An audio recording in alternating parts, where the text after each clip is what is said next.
Hello, Bacho. Let's read this question. So this question says a balloon with mass m is descending down with an acceleration a. Okay, where acceleration is lesser than g. How much mass should be removed from it so that it starts moving up with an acceleration a? Okay, ये क्या करे आपका up direction में a acceleration से क्या करने लगे, move करने लगे. ओके, तो देखिए बच्चों, इस क्वेश्चन का की कॉन्सेप्ट आप क्या लिख सकते हैं. The key concept of this question, इस क्वेश्चन बच्चों आपको क्या बताना है. How much mass should be removed from it so that it will start moving up with an acceleration A. Okay, तो बच्चों इस क्वेश्चन का की कॉन्सेप्ट ऑफ न्यूटन्स लॉज लिख लीजिए. ठीक है, न्यूटन्स लॉज में भी आपके न्यूटन सेकंड लॉ लिख लीजिए. ठीक है, force is equal to mass times acceleration. Okay, Newton second law. ठीक है, इसे हम क्या करेंगे, यहाँ पर अप्लाई करेंगे to solve this question.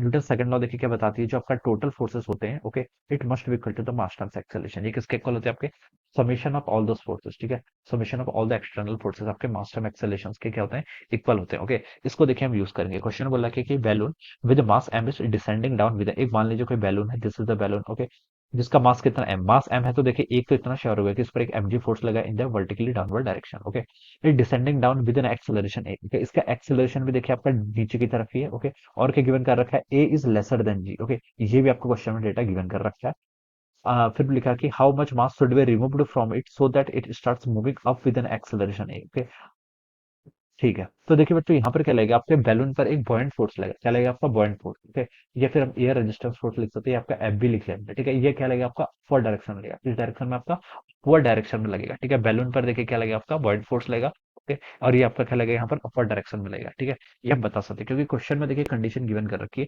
Where acceleration क्या आपका लेसर देन जी है. लेसर देन जी देखिए, अगर बॉयंट फोर्स नहीं होता तो ए आपका किसके इक्वल होता, जी के इक्वल होता, सिर्फ ए की फोर्स लगता. लेकिन यहाँ पर बोल रखा है कि आपका ए क्या है, लेसर देन जी है. इसका मतलब कोई फोर्स उसके अपोजिट डायरेक्शन में भी लग रहा है. ठीक है, तो ये आपका एफ भी लगेगा. ठीक है, तो यहाँ से देखिए हम क्या बता सकते हैं, यहाँ से हम न्यूटन्स लॉ लगा लेते हैं. इसका देखिए एक्सेलरेशन किस डायरेक्शन में, डाउनवर्ड है, डिसेंड कर रही है, तो हम लिख सकते हैं M A it is equal to, और कौन सा फोर्स है डाउनवर्ड डायरेक्शन में, एम जी. एफ बी आपका अपवर्ड डायरेक्शन में, इसलिए मैंने इसको क्या लिख लिया, minus F B. Okay, and this is my equation one. इसे क्या बोल दिया मैंने, इक्वेशन वन बोल दिया. ओके, ये कंडीशन ये है.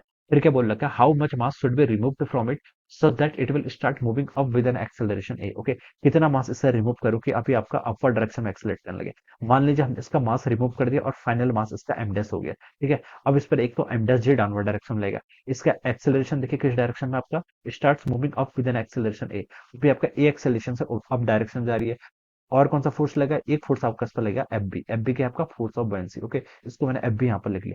अब मैं इस पर Newton's laws of motion, Newton second laws of motion लगाऊं, तो मैं क्या बता सकता हूँ, एक्सेलरेशन इसका अप डायरेक्शन है. ओके, ये एम डेस है. ठीक है, एम डेस ए हो जाएगा. ठीक है, और कौन सा फोर्स लग रहा है, एफ बी इसको सपोर्ट कर रहा है, minus M dot G. Okay, ये आ जाएगा, this will be our equation two. ये क्या होगी, आपकी इक्वेशन टू होगी. ठीक है, अब यहाँ से आप देखिए एम डेस की वैल्यू फाइंड आउट कर लीजिए, और आपसे पूछा कि how much mass should be removed, कितना मास क्या करना है, आपको रिमूव्ड करना है. ओके, तो आप उसको देखिए इजिली कैलकुलेट सकते हैं. रिमूव्ड मास देखिए किसके इक्वल होगा, पहले मास कितना था, एम के इक्वल था. फिर कितना मास हो गया आपका एम डेस. ठीक है, एम माइनस एम डेस को आप क्या कर लीजिए, यहाँ से कैलकुलेट कर लीजिए, इतना मास आपको क्या करना पड़ेगा, रिमूव करना पड़ेगा. ओके, अब देखिए इसको हम एम डेस यहाँ से कैलकुलेट कर लेते हैं. एफ बी की वैल्यू देखिए आप इक्वेशन वन से पुट कर सकते हैं. यहाँ से हम देखिए एफ बी को क्या लिख सकते हैं, यहाँ से एफ बी को लिख सकते हैं आपका एम जी माइनस ए, यानी कि जी माइनस ए, आप सिंपली ऐसे लिख लीजिए. तो ये हो जाएगा देखिए आपका एम ए, ये जी को इधर ले जाएंगे तो आपका ए प्लस जी ऐसे लिख लेते हैं. ठीक है, इसको हम इधर लेके आगे, एफ बी को आप यहाँ से लिख लीजिए एम टाइम्स जी माइनस ए के इक्वल.